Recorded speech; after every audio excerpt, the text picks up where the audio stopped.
আসসালামু আলাইকুম। আজকে অনেক মজার একটা মিল্ক সিরাপের রেসিপি দেখাবো।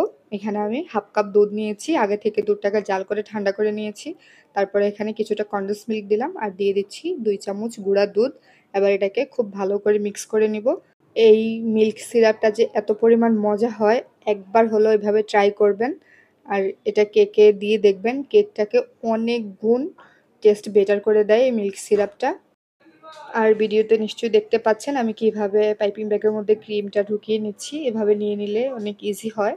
আপনারাও চাইলে এভাবে নিতে পারেন। আর যে কেকের স্পঞ্জটা দেখতে পাচ্ছেন এটা আমি ১ ডিম দিয়ে তৈরি করেছি।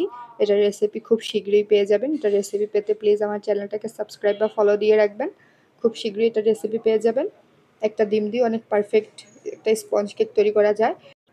যে মিল্ক সিরাপটা তৈরি করে রেখেছিলাম ওইটা দিয়ে দিচ্ছি। এভাবে একবার হলেও ট্রাই করে দেখবেন। আমি 100% গ্যারান্টি দিয়ে বলতে পারি এটা কেকের টেস্ট অনেক গুণ বাড়িয়ে দেয়। আমার ভিডিওটা দেখতে একটু উপকৃত হলে প্লিজ একটা লাইক দিয়ে দিবেন। Thanks for watching. আল্লাহ হাফেজ।